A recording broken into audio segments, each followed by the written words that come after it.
আসসালামু আলাইকুম রহমতুল্লাহ আবরাকাত। ভারত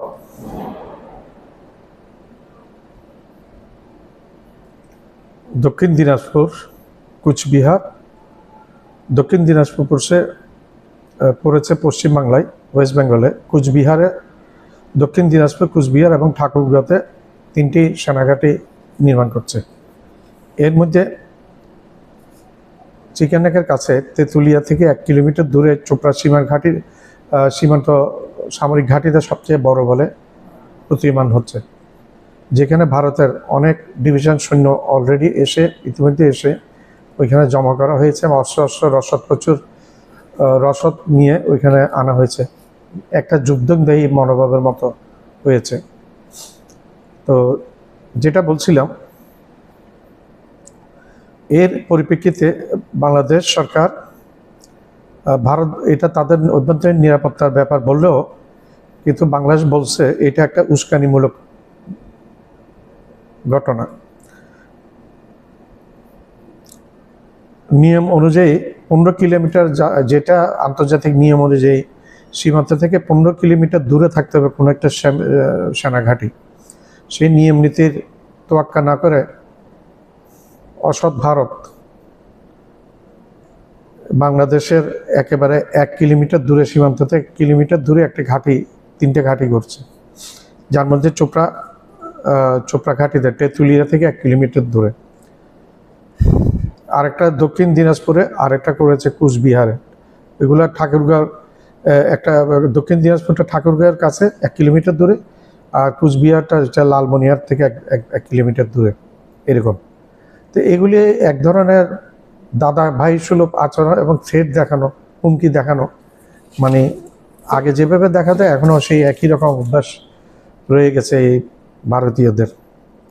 আমরা এইগুলোকে সমর্থন করব না।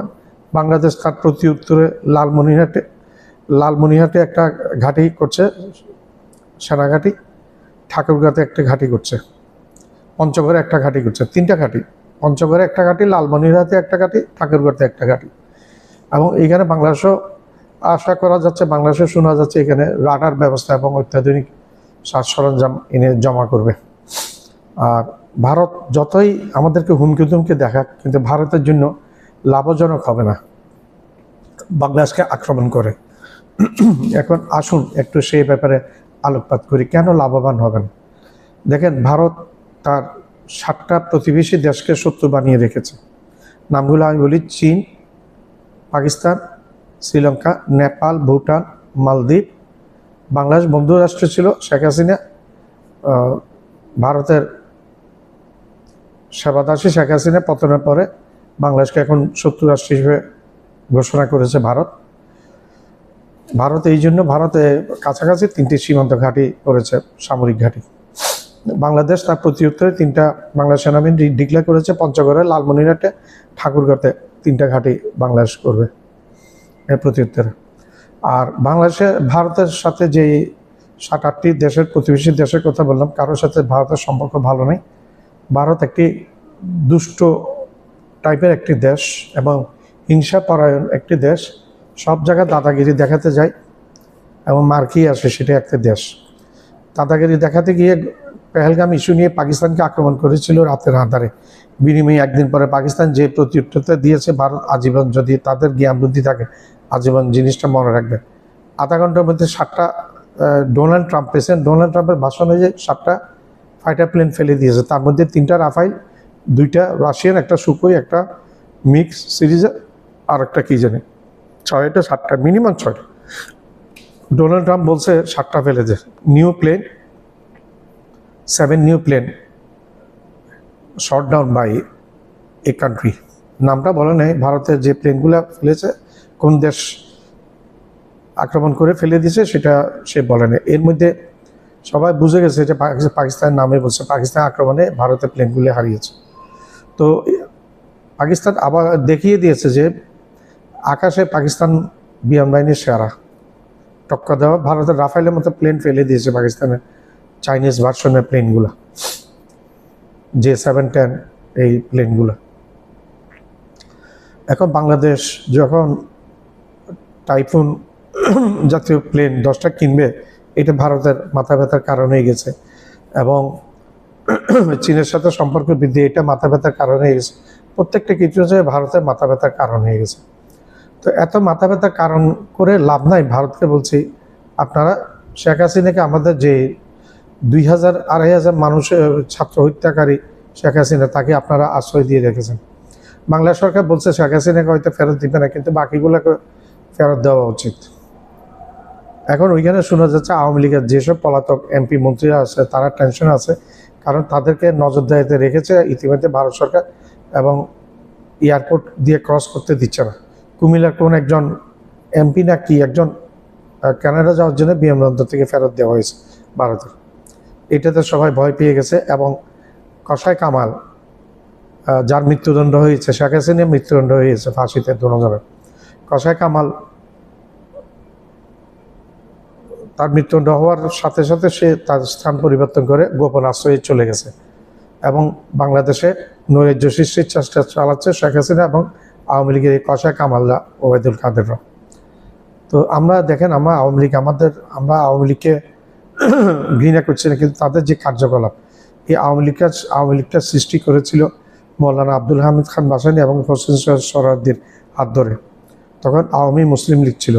যে মাত্র শেখ মুজিবের হাতে আসছে আওয়ামী লীগটা, তখন মুসলিম শব্দটা বাদ দিয়ে আওয়ামী লীগ নাম দিয়েছে। তো এটা শেখ মুজিবের হাতে করা কোনো দল না। শেখ মুজিবকে এই আওয়ামী লীগ হত্যাকারী, আওয়ামী লীগকে প্রথমে ধ্বংস করেছে শেখ মুজিব 1973 সালে বাকশাল গঠন করে। জিয়া রহমান আওয়ামী লীগের দ্বিতীয়বার জন্মদাতা। বহুদলীয় গণতন্ত্র দিতে গিয়ে আওয়ামী লীগ আবার আওয়ামী লীগের নামে নির্বাচনে অংশগ্রহণ করতে পেরেছে। আর 2025 সালের 5ই অগাস্ট শেখ হাসিনা আওয়ামী লীগকে দ্বিতীয়বারের মতো ধ্বংস করে দিয়েছে।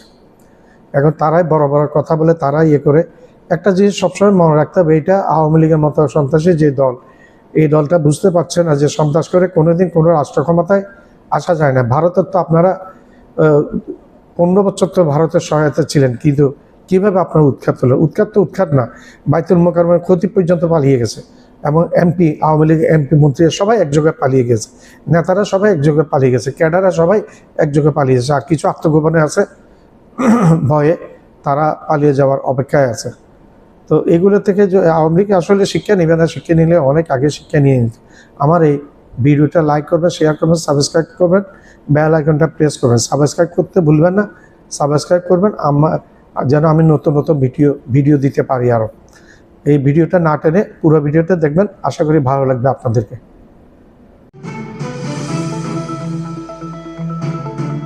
মাত্র কিছুদিন আগেই বাংলাদেশের সীমান্ত থেকে মাত্র 1 কিলোমিটার দূরে 3টি সামরিক ঘাঁটি নির্মাণ করল ভারত। এবার তারই পাল্টা প্রতিক্রিয়ায় পঞ্চগড়, লালমনিরহাট ও ঠাকুরগাঁওতে 3টি শক্তিশালী সেনাঘাঁটি নির্মাণ করার ঘোষণা দিল বাংলাদেশ সেনাবাহিনী। আন্তর্জাতিক আইন অনুযায়ী সীমান্ত থেকে অন্তত 15 কিলোমিটার দূরে সেনাঘাঁটি নির্মাণের কথা থাকলেও কিন্তু ভারত কোনো ধরনের আন্তর্জাতিক নিয়মনীতির তোয়াক্কা না করে বাংলাদেশ সীমান্ত থেকে মাত্র 1 কিলোমিটার দূরে 3টি বিশাল সেনাঘাঁটি নির্মাণ করেছে। বাংলাদেশের সীমান্ত ঘেঁষে ভারতের নির্মিত এই নতুন ঘাঁটিগুলির মধ্যে সবচেয়ে বড় সামরিক ঘাঁটি হচ্ছে পশ্চিমবঙ্গের চোপড়া সেনাঘাঁটি, যেটি বাংলাদেশের তেঁতুলিয়া সীমান্ত থেকে মাত্র 1 কিলোমিটার দূরে অবস্থিত। ভারতের সেনাবাহিনীর একাধিক রেজিমেন্ট ইতিমধ্যেই সেখানে অবস্থান নিয়েছে বলে সীমান্ত সূত্রে জানা গেছে। বাকি 2টি ঘাঁটি নির্মিত হচ্ছে দক্ষিণ দিনাজপুর ও কুচবিহার এলাকায়, যেগুলোর অবস্থানও বাংলাদেশের ঠাকুরগাঁও ও লালমনিরহাট জেলা সংলগ্ন এলাকায়। ভারতের পক্ষ থেকে আনুষ্ঠানিকভাবে সেনাঘাঁটি নির্মাণের বিষয়টিকে অভ্যন্তরীণ নিরাপত্তার অংশ বলে দাবি করা হলেও কিন্তু বাংলাদেশের পক্ষ থেকে ভারতের এই পদক্ষেপকে উস্কানিমূলক কর্মকাণ্ড হিসেবেই দেখা হচ্ছে। বাংলাদেশের রংপুর বিভাগ দখল করে সেটিকে চিকেন নেক বা শিলিগুড়ি করিডোরের সঙ্গে যুক্ত করার পরিকল্পনা ভারতের দীর্ঘদিনের স্বপ্ন। কারণ রংপুর অঞ্চলকে চিকেন নেকের সঙ্গে যুক্ত করে ভারত চিকেন নেকের আয়তন বাড়াতে চায়। এবার এই রংপুরের এই জায়গাটা যদি কোনোদিন ভারতের সাথে থাকে বা ভারতে চলে আসতে পারে বা এরকম সম্ভাবনা যদি থাকতো, তাহলে এই রংপুর এই মাঝখানের জায়গাটা শুধু একটা অবস্ট্রাকশন। যে চিকেন স্নেকের কথা বলা হচ্ছে সেটাও বল হয়ে যাবে, মুরগির গলা হয়ে যাবে হাতির গলা। ভারতীয় গণমাধ্যম থেকে শুরু করে জাতীয় পর্যায়ে রাজনীতিবিদ পর্যন্ত অনেকেই প্রকাশ্যে বাংলাদেশের রংপুর অঞ্চলকে দখলের হুমকি দিয়েছে। ভারতের চিকেন নেকের প্রস্থ মাত্র 12 থেকে 20 কিলোমিটার। চিকেন নেক করিডোরটি ভারতের 7টি রাজ্যকে মূল ভূখণ্ডের সাথে সংযুক্ত রাখে। কিন্তু এই অঞ্চলে ভারতের সঙ্গে চীনের যদি বড় ধরনের কোনো যুদ্ধ সংগঠিত হয়, তাহলে চীনের একটি মিসাইলের আঘাতেই চিকেন নেকের রাস্তা বন্ধ হয়ে যাবার প্রবল সম্ভাবনা রয়েছে। এজন্য ভারত তার চিকেন নেকের আয়তন বাড়াতে বাংলাদেশের রংপুর ডিভিশন দখল করতে চায়। সম্প্রতি ভারতের আসাম রাজ্যের মুখ্যমন্ত্রী হেমন্ত বিশ্ব শর্মাও বাংলাদেশের রংপুর বিভাগ দখলের হুমকি দিয়েছেন। তিনি বলেন, দক্ষিণ দিনাজপুর থেকে দক্ষিণ পশ্চিম গারো পাহাড় পর্যন্ত প্রায় 80 কিলোমিটার দীর্ঘ একটি করিডোর রয়েছে উত্তর বাংলাদেশে। এই করিডোরে যে কোনো বিঘ্ন ঘটালে পুরো রংপুর বিভাগ বাংলাদেশের বাকি অংশ থেকে পুরোপুরি বিচ্ছিন্ন হয়ে যাবে। রংপুর নিয়ে ভারতের দীর্ঘমেয়াদী পরিকল্পনার অংশ হিসাবে এই 3টি সেনাঘাঁটি নির্মাণ করা হয়েছে। বাংলাদেশের পুরো রংপুর বিভাগকে 3টি দিক থেকে ঘিরে ফেলতে 3টি সেনাঘাঁটি নির্মাণ করেছে ভারত। তবে বিষয়টিকে হালকাভাবে দেখেনি বাংলাদেশ। বাংলাদেশের পররাষ্ট্র মন্ত্রণালয় এক বিবৃতিতে জানিয়েছে, বাংলাদেশের সীমান্তের কাছে ভারতের 3টি সেনাঘাঁটি নির্মাণের বিষয়টি আমাদের নজরে এসেছে। এর পরপরই বাংলাদেশ সেনাবাহিনীর চিকেন নেকের অতি নিকটে পঞ্চগড়, ঠাকুরগাঁও ও লালমনিরহাটে 3টি সীমান্তে নতুন সেনাঘাঁটি স্থাপনের কার্যক্রম শুরুর ঘোষণা দিয়েছে। নাম প্রকাশে অনিচ্ছুক একজন সেনা কর্মকর্তা বলেন, বাংলাদেশ কারো সঙ্গে সংঘাত চায় না, তবে আমাদের সার্বভৌমত্বের প্রশ্নে আমরা কখনোই আপোষ করব না। সীমান্ত নিরাপত্তা নিশ্চিত করতেই এই সেনাঘাঁটি নির্মাণের উদ্যোগ গ্রহণ করা হয়েছে। বাংলাদেশের রংপুরে আগে থেকেই বড় একটা সেনা ডিভিশন রয়েছে, যেখানে প্রায় 12,000 সেনা সদস্য রয়েছে। তবে বাংলাদেশের অবস্থান ভারতীয় সীমান্ত থেকে প্রায় 90 কিলোমিটার দূরে। অথচ বাংলাদেশ সীমান্ত থেকে ভারতীয় সেনাঘাঁটি মাত্র 1 কিলোমিটার দূরে অবস্থান করায় তারা খুব সহজেই বাংলাদেশের রংপুরের কিছু অঞ্চল দখল করে ফেলতে পারবে।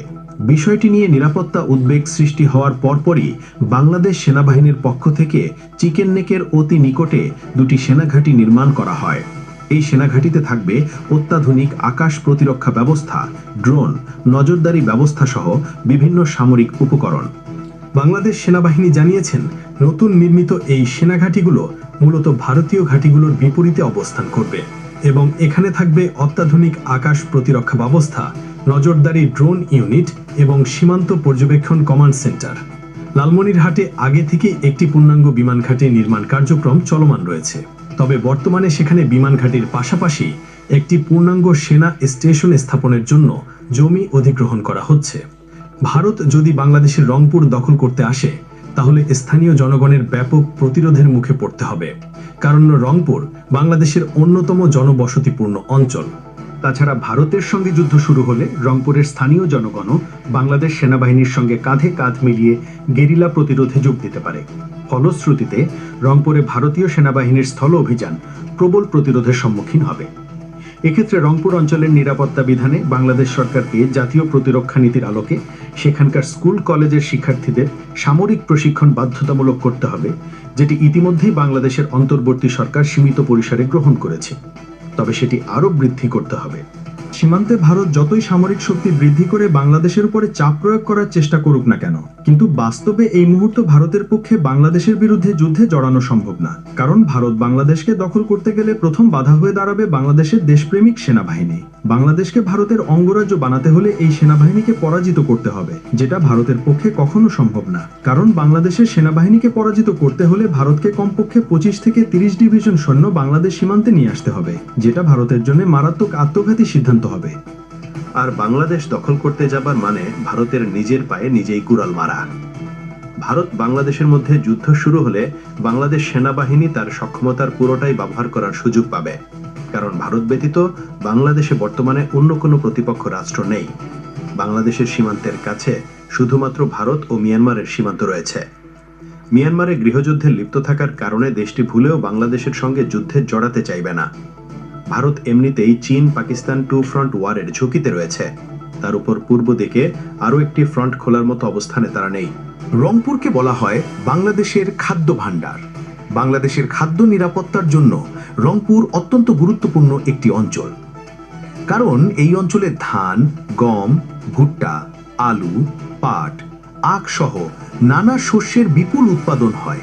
বিশেষ করে আলু ও ধানের উৎপাদনে রংপুর বাংলাদেশের অন্যতম শীর্ষ অঞ্চল। বাংলাদেশের মোট খাদ্যশস্য উৎপাদনের একটি বড় অংশই আসে এই অঞ্চল থেকে। এই কারণে রংপুর ডিভিশনের নিরাপত্তায় এখনই বাংলাদেশ কার্যকরী ব্যবস্থা গ্রহণ করতে হবে।